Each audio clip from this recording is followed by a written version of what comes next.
আলহামদুলিল্লাহ। অনেকেই বলেন যে দিনে, দিনে আমার ফেসবুকের কনটেন্টের বা পোস্টের ভিউ দিনে, দিনে কমে যাচ্ছে। কারণ কি? তো আজকে আমরা এই ভিডিওটির মাধ্যমে এই কারণ এবং সমাধান বের করব। চলুন শুরু করি আল্লাহর নামে। ১ম এ আমরা যেকোনো একটা ব্রাউজার ওপেন করব। ওপেন করার পরে আমরা ফেসবুকে লগইন করব। আমার ফেসবুকে লগইনটা আগেই করা ছিল। এটার পরে আমরা আমাদের প্রোফাইলের উপর ক্লিক করব। এবং প্রোফাইলে ক্লিক করার পর আমরা দেখেন প্রফেশনাল ড্যাশবোর্ড এর নিচে 3 ডট আছে। তো এই 3 ডটের উপর ক্লিক করব। ক্লিক করার পরে দেখেন একটা ইন্টারফেস আসলো। এটার পরে অ্যাক্টিভিটি লগ এর পর ক্লিক করব। এরপরে দেখেন ইওর ফেসবুক অ্যাক্টিভিটিস এটাতে আমরা ক্লিক করব। এটাতে ক্লিক করার পরে দেখেন কিছু সাব মেনু আসবে। সেক্ষেত্রে পোস্টের উপর ক্লিক করব।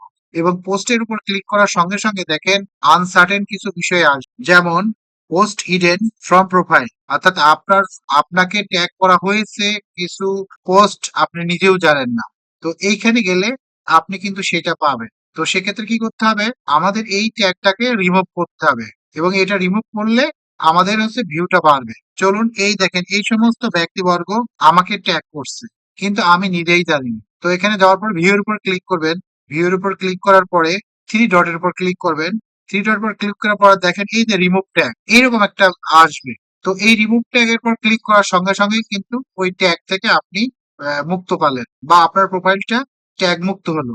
এইভাবে যতগুলো ট্যাগ থাকবে ততগুলো ট্যাগ আপনি রিমুভ করবেন মাসে অথবা সপ্তাহে অথবা দিনে একবার চেক করবেন। আবার অনেকেই না জেনে বুঝেই হয়তো ট্যাগ করে, কিন্তু এই ট্যাগটা করার ফলে আপনার ভিউটা কিন্তু কমে যায়। তো গাইজ, আমরা একটা ইম্পর্টেন্ট একটা বিষয় শিখলাম এবং এইগুলো যদি আমরা নিয়মিত প্র্যাকটিস করি তাহলে কিন্তু আমাদের ফেসবুকের ভিউটা বাড়বে। সবাই ভালো থাকেন। আল্লাহ হাফেজ।